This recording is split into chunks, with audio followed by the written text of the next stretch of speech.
tutorial of this basically 100% efficient automatic pumpkin and melon farm that I came up with. As far as I know, this is a unique design. I haven't seen anybody else come up with this, but somebody certainly may have, given all the millions of players out there. So the way this works, and I can show you how to build it in just a couple of minutes, but this is approximately a 3x7 set of blocks. It has a very small footprint. It doesn't actually have as much volume in production as you might see from other systems, but it is extremely efficient. Every single time something grows, it gets immediately harvested. So it's basically 100%, unless you count the slim chance that something could be harvested, and the very next instant, while a piston is still out, it could possibly have, ticked and planted another fruit to be harvested again. If you want to count that, maybe that's a extremely small fraction of a percent, but I consider this 100% efficient. So in a 3x7 area, we have 2 plants, 2 pistons. These are actually for fun. I'll tell you what those are for later. We have 1 piece of water, 2 open areas to grow the plant. We have the 2 comparators, redstone comparators, 6 total bits of redstone dust, and 1 jack-o'-lantern. There is another jack-o'-lantern back here, but I'll tell you why that's there in a moment. I mean, that's basically there to hold the water in, but there's something to be said for that being there. So in this 3x7 area, you can see this is the only place available for this plant to grow. And what's interesting about this idea, and what I think is unique about it, is the fact that I use comparators and a chest. I started trying to think of all kinds of extremely compact ways I could use repeaters, since they can go through a block. If you've been around Minecraft for a while, you know that a repeater can power something on the other side of a solid block. So you can get a signal through a pumpkin or a melon. But what you may not know is that a comparator actually can detect fullness of a container also through a solid block. And you don't need anything on the other side. The comparator, you can look at it as if the comparator signal comes straight back to itself through the same solid block. So the beauty of that is you don't need any bits of machinery on the other side to catch the signal and to trigger a piston of fire. All you need is a chest that is full enough to trigger the signal. So that means that the chest has to have at least 4 stacks, 4 full stacks of just anything. I mean, if I figure you have enough dirt, so you can just put it in there. It has to have 4 full stacks, so that as soon as an item shows up here, I'll take one of those stacks out. Then what will happen is the signal from the comparator will flow into the container and back. It'll trigger the piston to harvest it. And then under here, I've built a little rail system with a hopper cart. Hopper carts actually have a really large collection radius, and they can catch anything within about 2 blocks away in any direction, or at least to the sides and to the top. So they're very effective this way. They're a lot better than hoppers. Obviously, in a larger scale, this would be a little bit expensive to make, but if you are obsessed with optimization and efficiency in virtually all things like I am, then you won't mind that. So let me show you it working. Let's say a fruit has planted here. It is instantly harvested. I keep picking them up. I'll leave one there for the cart to pick up. There it goes. Cart will bring it over here. Goes in the chest. Now you will see a lot of other systems. People seem to be very fond of systems where there's a kind of a stopper mechanism. The cart will go through. It'll get sent onto a separate track. It'll stop at a block. The block has a bunch of machinery attached to it to detect the fullness of the hopper minecart. It'll drain it until it's full, until it's empty rather, and as soon as it's empty, it'll send it back on its way. To me, that's just a whole lot of extra garbage you don't really need. So I say just run it through an extra loop with hoppers. That's all you have to do. As soon as the cart passes over these hoppers, it'll start draining them. And within this small amount of space, it'll probably get, I don't know, six or 8 out of it with each pass. And when you consider how often it's making a pass, that's easily enough. That easily far outpaces the production rate of these two plants anyway. So again, this is about 100% efficient. That's the way I look at it. There are lots of other ways, a lot of other methods that I've seen, but nothing that really fits into a 3x7 area. The additional jack-o'-lantern over here is basically to represent that this entire this 3x7 block right here could all just be copied again and again and again, and all remain attached to each other, and then you can just build out the rail system to go underneath them all. So another kind of cute thing that I decided to do later was that since I'm already getting redstone power up here when this triggers, I decided to put some redstone lamps on the top, and those actually get triggered instantly as well. So from a distance, you can see when it triggers. That one went too high. You can tweak the ways that the pickup happens. Obviously, with the way I have the cart rolling around, there are some holes in what it's willing to pick up. In general, when I have this all up and running, you can put extra blocks. Look out.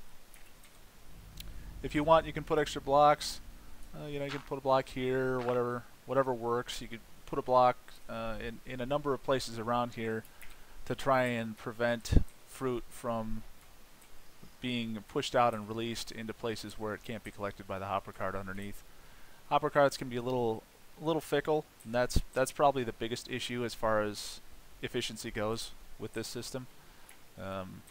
If you can find ways to tweak it, or if you can come up with a better method of actually doing the collecting of the fruit, then more power to you. And I'd probably like to hear about it too. So anyway, there you have it. Let me see just how many pieces of fruit actually get dropped off by the cart. See if it takes 13. It did. How many in one pass? Looks like 4 in one pass. Yeah, it looks like only 4. Alright, so you can tie these together. If you add more of these on the back, you can have a much longer run of this. So it'll drop off 4, but that's still a heck of a lot more than you will get from the 2 plants actually producing. So you can, I just figure, if you've been playing Minecraft for a while, you can just pause it and take a look at this screen right here and figure out how to build this thing really easily. It's very simple. Really not a lot going on. The most important thing is to have the comparators facing inward. They have to be in the container detection mode, which is when the light is off. You can switch that so they become multiple output switches. So make sure that's off so the comparator works. Make sure there are at least 4 stacks inside here so that you get a good signal. And you don't need the redstone lamps. Those are strictly optional. That's all there is to it. Just put a rail collection system underneath and you're good to go. And then of course you can build more and more on the other side. So when you have a whole field of these running at the same time, this is what it looks like. So I have 4 separate rows. One of these entire, 2 out of the 4 entire rows are pumpkins and 2 are melons. You can see it's actually pretty chill to just sit and watch these things tick. As you watch, you'll just every once in a while see one of them light up, a little blink in the background. It's kind of peaceful. There goes one right there. So yeah, there's a lot of resources go into making this, but again, if production speed is less important to you than production efficiency, if you just have fun trying to make sure that everything works as optimally as possible, then this might be the way to go for you. The way I have these hoppers and chests set up, you can see I have each one of these carts running through its own line in case a whole bunch get produced. So each of these is running over a number of hoppers. The hoppers get sent. All the hoppers on the top here actually go all the way in this direction and funnel down into this single chest. All the rest of these chests will actually pull any items that are moving above them down into the chest. So kind of the beauty of how this works is that ultimately the ultimate destination is here, but if that fills up, or if the hoppers just get a chance to grab something as it passes over, then items will start piling up in all these other chests too. So you don't need anything more complicated. You don't need droppers or anything different to do with hoppers. You can actually just, even though these hoppers are all connected going to the left, any one of these hoppers underneath will pull ones down as it's available. So it depends on the total flow, the total amount of material that's flowing through these, and also whether anything is above them. But in general, this works really well, and you can move an awful lot of material and store an awful lot of material really easily. So there's a huge amount of potential storage in here, as long as you are in a situation where you're nearby and these carts are going to constantly run, this farm is going to constantly run, then it should be able to go for a very long time before filling up. You can always modify the amount of storage that you're looking to collect here. So you'll see here again, here's some pieces left on the top because I have not tried to plug as many holes as I possibly could in terms of where these things could land. One thing I could do if I wanted to, I could, like right here, I could put a block right above that. I don't want to put a block above where the fruit grows. Actually, I can. Yeah, you don't want to put a block above the plant itself, but I believe you could put a block right above here, and the fruit would still grow in that location. I'm pretty sure I've tested that out before. So I could plug both of these gaps and make it a little harder for melons, for instance, to end up anywhere that can't be collected. I could put something, since these are melons, I could put a melon right up there just to let myself know that, hey, this is a spot where melons grow.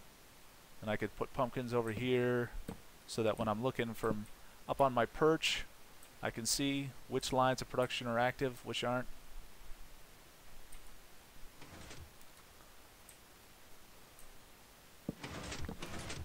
So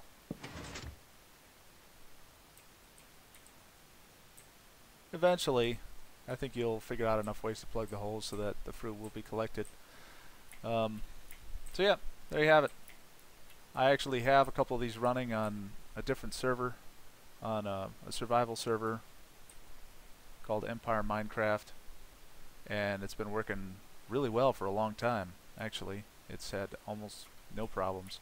And they actually have a clumping system coded in, something on top of vanilla Minecraft, where when individual pieces, if a pumpkin gets spit out like that, and there's one already near it that's lying around like that, then if they're close enough to each other, they will actually group up.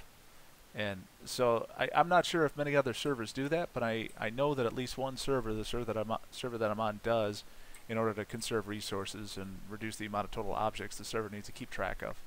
So there's some things like that you can take advantage of, and that might even make it easier actually to go through the harvesting process. So anyway, this is my design, 3x7 modular repeatable design, and I think I have shown you enough to give you a good idea of how to run it. So again, each 3x7 block needs a bunch of dirt, needs 2 comparators, 1 chest full of stuff, 1 pile of water, 2 pistons, 2 redstone lamps if you want to be cute, 6 total redstone dust, 2 plants. Obviously they need to be, the farmland underneath them needs to be tilled, and I recommend a jack-o'-lantern for lighting, and you're good to go.